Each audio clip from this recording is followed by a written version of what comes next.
Party నేతలు, పాత్రికేయులు, న్యాయవాదులే కాదు, సాక్షాత్తు హైకోర్టు న్యాయమూర్తి ఫోన్ సైతం బీఆర్ఎస్ సర్కార్ ట్యాప్ చేసిన విషయం చాలా ఆలస్యంగా వెలుగులోకి వచ్చింది. దేశవ్యాప్తంగా సంచలనం సృష్టిస్తున్న ట్యాపింగ్ కేసులో తవ్విన కొద్దీ విస్తుపోయే కొత్త అంశాలు బయటకొస్తున్నాయి. ఎలాగైనా సరే మూడోసారి అధికారంలోకి రావడమే లక్ష్యంగా కేసీఆర్ ప్రభుత్వం అవలంబించిన నేర ప్రణాళికల గుట్టు రట్టవుతోంది. నాటి ముఖ్యమంత్రి కేసీఆర్ ఆదేశాల మేరకు మాజీ ఇంటెలిజెన్స్ చీఫ్ ప్రభాకర్ రావు నేతృత్వంలో మాజీ డీఎస్పీ ప్రణీత్ రావు, ఆయన బృందం చేసిన అకృత్యాలు ఒక్కొక్కటిగా బయటపడుతున్నాయి.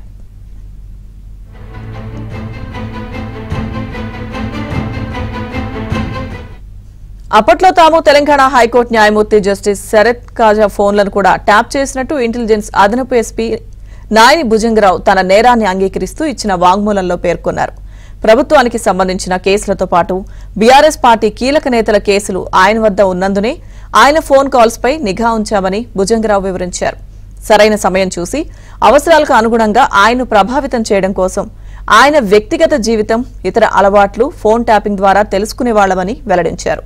గత అసెంబ్లీ ఎన్నికలకు ముందే కాక బీఆర్ఎస్ పార్టీ కష్టకాలంలో ఉన్నప్పుడల్లా తాము ఇలాంటి చర్యలకు పాల్పడ్డామని, కేసీఆర్ ప్రభుత్వానికి సహకరించామని ఆయన వివరించారు.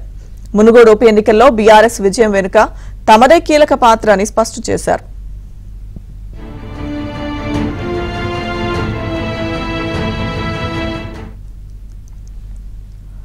అంతకుముందు జరిగిన దుబ్బాక, హుజూరాబాద్ ఉప ఎన్నికల్లో బీజేపీ గెలిచి ఊపు మీద ఉండడంతో ఆ పార్టీ మునుగోడులోనూ గెలిస్తే ఆ ప్రభావం 2023 అసెంబ్లీ ఎన్నికలపై పడుతుందని కేసీఆర్ భావించారని, అందుకే అక్కడ పార్టీ విజయం కోసం తమను నియమించారని భుజంగరావు వెల్లడించారు. దీంతో తాము బీజేపీ, కాంగ్రెస్ నేతల ఫోన్లపై నిఘా పెట్టి వారికి డబ్బులు అందకుండా అన్ని దారులు మూసేశామని తెలిపారు. గత అసెంబ్లీ ఎన్నికల్లో కామారెడ్డిలో కేసీఆర్ విజయం కోసం చాలా శ్రమించామన్నారు.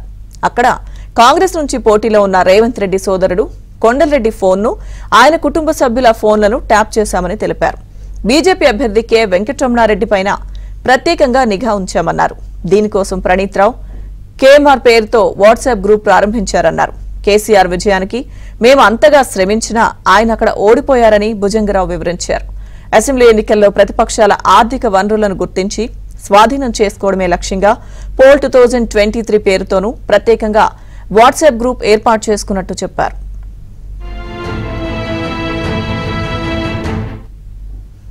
ఎన్నికల ముందు ప్రతిపక్షాల ఆర్థిక వనరులను అడ్డుకోవడంతో పాటు బీఆర్ఎస్ కు భారీగా పార్టీ ఫండ్ సమకూర్చేందుకు తాము సహకరించినట్టు భుజంగరావు వెల్లడించారు. అందులో భాగంగా సైబరాబాద్ కమిషనరేట్ పరిధిలో అనేక పోలీస్ కేసుల్లో ప్రమేయం ఉన్న ప్రముఖుల నుంచి విరాళాలు సేకరించినట్టు చెప్పారు.